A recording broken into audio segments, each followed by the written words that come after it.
Monsieur le Vice-président, the Vice President of the Republic of the Gambia, cher grand frère, my big brother, Mohamed Jallo, Mesdames, Messieurs les ministres, distinguished honorable ministers, honorable ambassadors, Monsieur le secrétaire exécutif the executive secretariat of the Senegal-Gambian Secretariat, the director generals of the trade and investment promotion agencies of the Gambia and Senegal, the director generals of the agencies, honorable members of the private sector,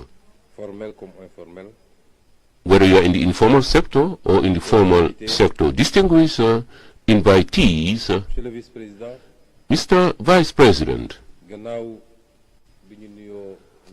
apart from greeting all those who are present here today, we would want to start by thanking you for the honor you have bestowed us here in the Gambia.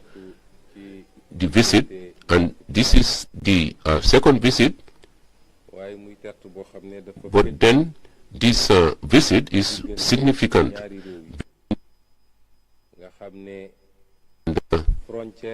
You know, between the two countries,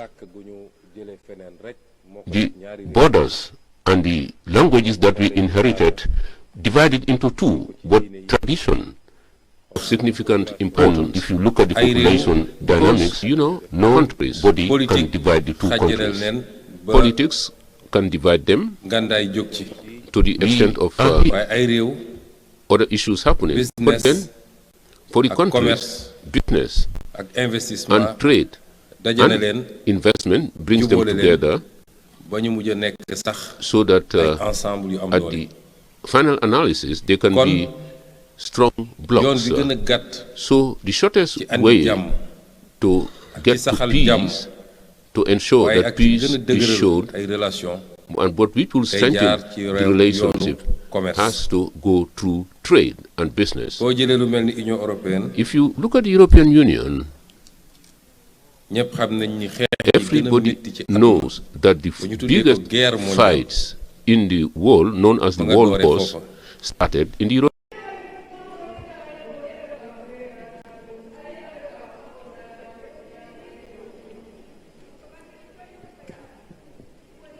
Monsieur le Vice-président, the Vice President of the Republic of the Gambia, cher grand frère, my big brother, Mohamed Jallo, Mesdames, Messieurs les ministres, distinguished honorable ministers, honorable ambassadors, Monsieur le secrétaire exécutif the executive secretariat of the Senegal-Gambian Secretariat, the director generals of the trade and investment promotion agencies of the Gambia and Senegal, the director generals of the agencies, honorable members of the private sector, whether you are in the informal sector or in the formal sector, distinguished invitees, Mr. Vice President, apart from greeting all those who are present here today, we would want to start by thanking you for the honor you have bestowed us here in the Gambia. The visit, and this is the second visit, but then this visit is significant.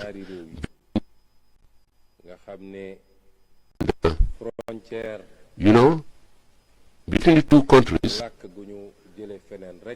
the borders and the languages that we inherited divided into two, but tradition of significant importance. If you look at the population dynamics, you know, no country's body can divide the two countries. Politics can divide them to the extent of other issues happening. But then, for the countries, business and trade and investment brings them together so that at the final analysis they can be strong blocks. So the shortest way to get to peace, to ensure that peace is shown, and but which will strengthen the relationship has to go through trade and business. If you look at the European Union, everybody knows that the biggest fights in the world, known as the World Wars, started in the European countries. And the two countries who highlighted this, who spearheaded this, are the ones who put in place the European Union. And the underpinning factor is trade of coal and other sources of energy. So therefore, talking about culture, what brings together closer, you talk about trade and all issues relating to economies and investment.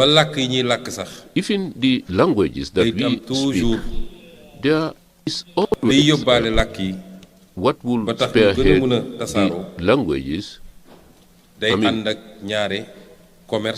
it also goes with trade and business. So our meeting here today in two countries which in final analysis are one, to talk about economy, to talk about trade, and also to talk about investments, which is the backbone of the economy and trade. So in view of the above, I believe that this is significant. So this is why we hosted the second edition here with a view to showcasing such meetings. This is the second edition of the forum. It's commendable. This edition has as its theme harmonizing of friendlier business environment. All that we are doing,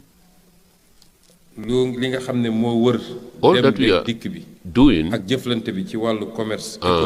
underpins trade, economy, and investment, that we have to harmonize this between the Gambia and Senegal. This, in the final analysis, if you look at it from a global perspective, as African and Pan-Africans, we have to talk about African Union first. You know, the African Union is vast. The idea is to bring together all the African countries in a big space, more than 30 million square kilometers. The heads of states have deemed it necessary to harmonize all issues relating that would enable Africa to be a single market. This is why the AFCTFA, all African countries with the exception of one. Now, we and the Gambia, we all are part and parcel of ECOWAS. ECOWAS, these bring together countries in the western part of Africa. This also is a 6 million square kilometer space. For the time being, and currently, we have 17 countries who have decided to set up an integrated zone, a single market, so that anything that relating all the obstacles should be overtaken. We even talked about creating a common external tariff, mainly to harmonize all issues relating to customs when it comes to goods coming from other areas into our zone.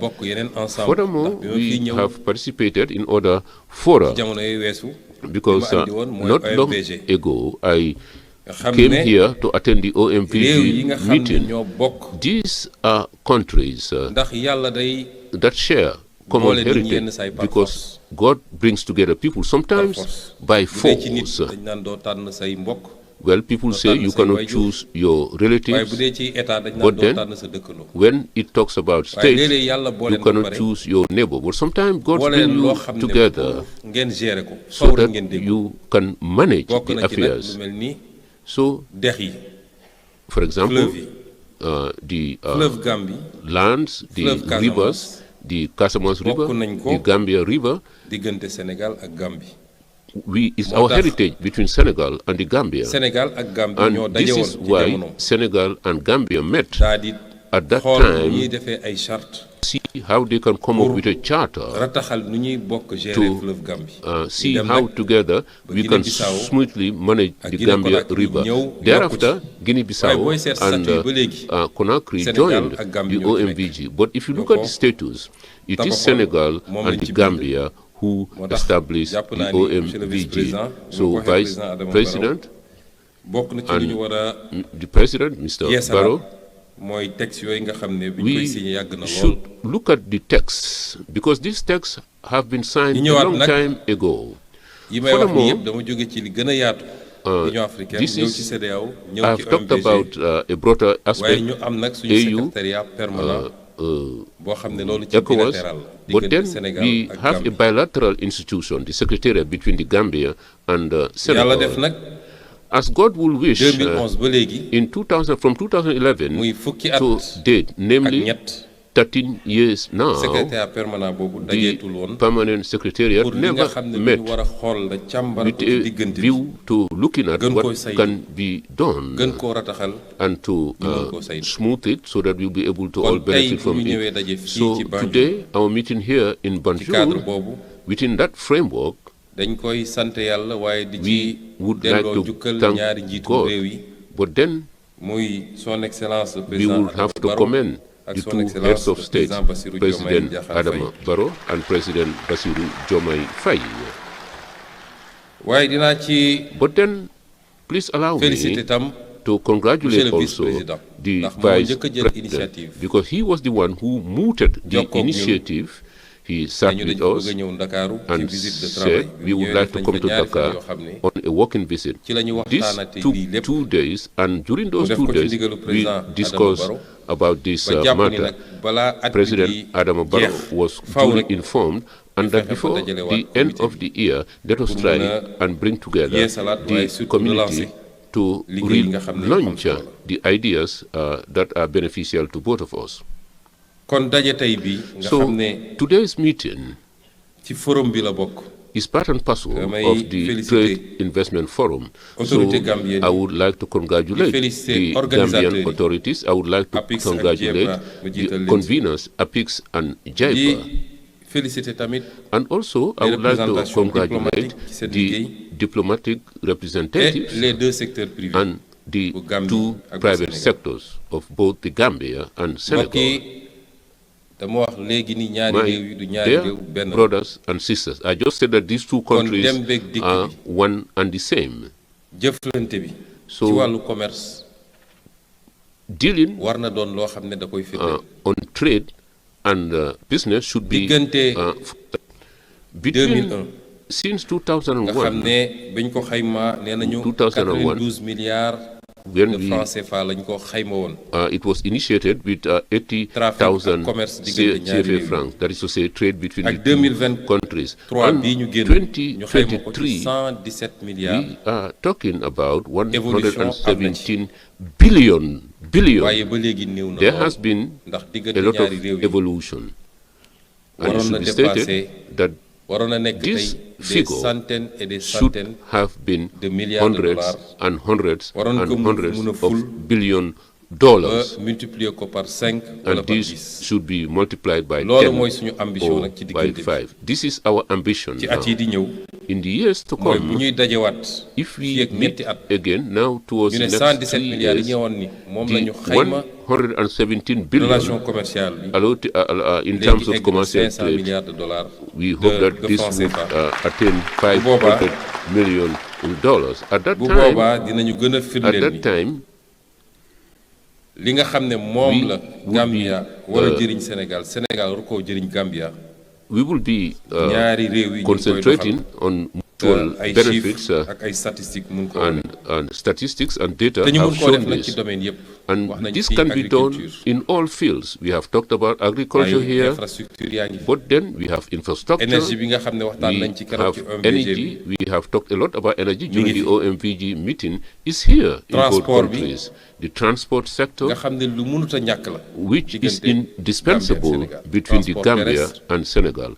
Land transportation, maritime transportation, because we all have one coast, and then river transportation, but also air transportation. All these above sectors should be developed. When it comes to tourism, and when it comes to the digital economy, the industrial sector, the oil sector today, oil products, the way we have seen it in Senegal, the availability of oil products in Senegal should be the same as in Senegal, because it's the same basin. Maybe it's the prospective platform which is different, but then from the north to the south, you will find oil products. Now, when it comes to fisheries, all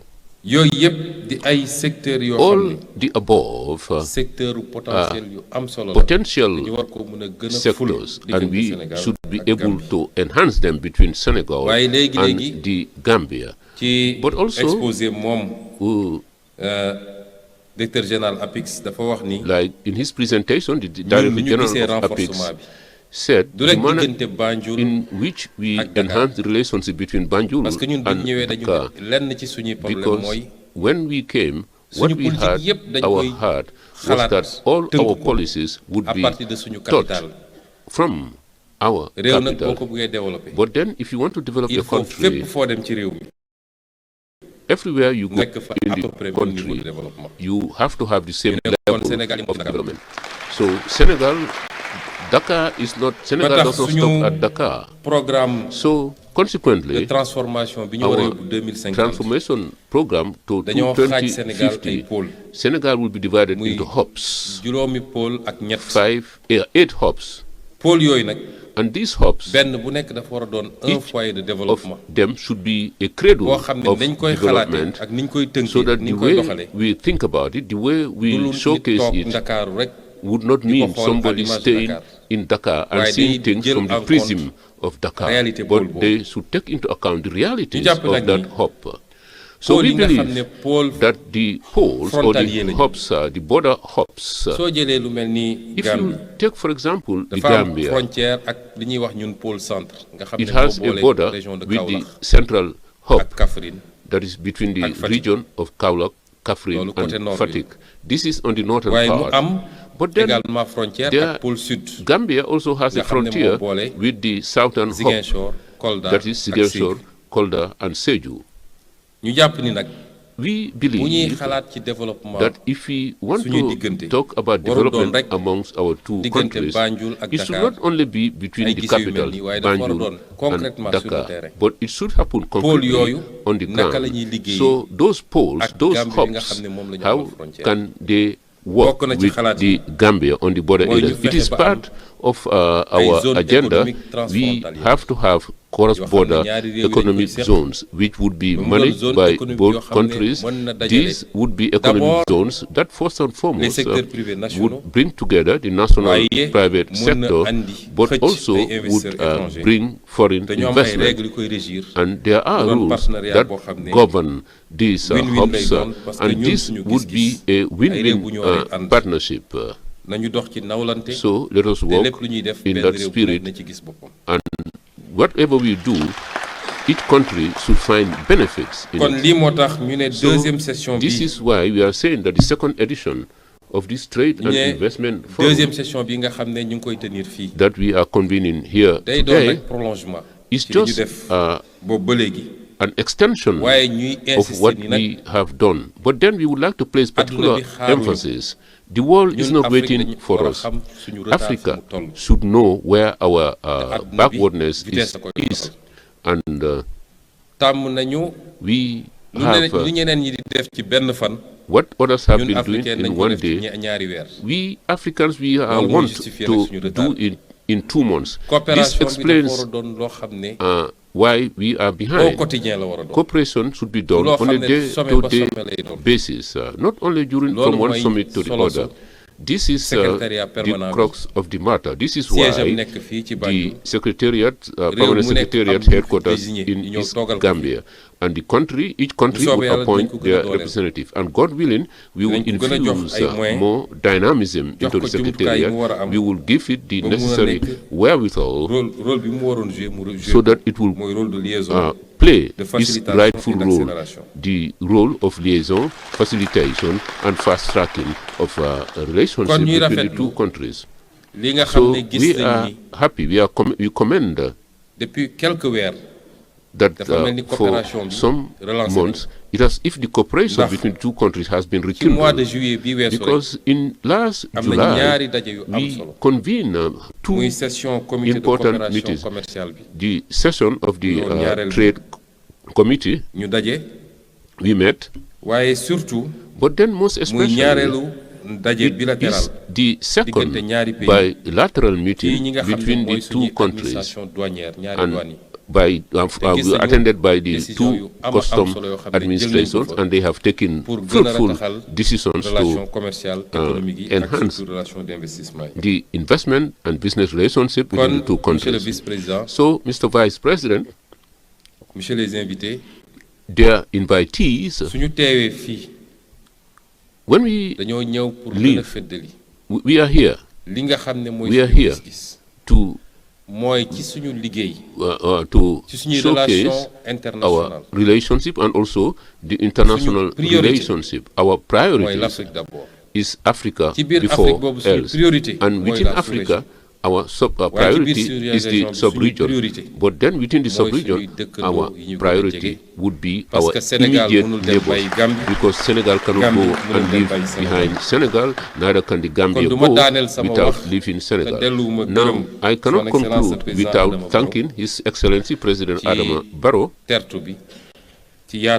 for the welcome, but I would also like to congratulate His Excellency Mr. Barrow, because the summit we had not long ago here, without his leadership, we would not have attained the result. So on behalf of President Bassirou Faye, we would like to congratulate President Barrow. But please allow me to congratulate the Lord Mayor of Banjul, my friend, my sister, for her welcome. I would like to express my satisfaction for the personal relationship, because it is good that she is here. She is the one who is welcoming us here. So we thank you, we greet you, and in your respective works, we would like to wish you all the success. May God give us more. Senegal and the Gambia are one and the same. Nothing can divide the two countries. Long live Senegal, long live the Republic of the Gambia.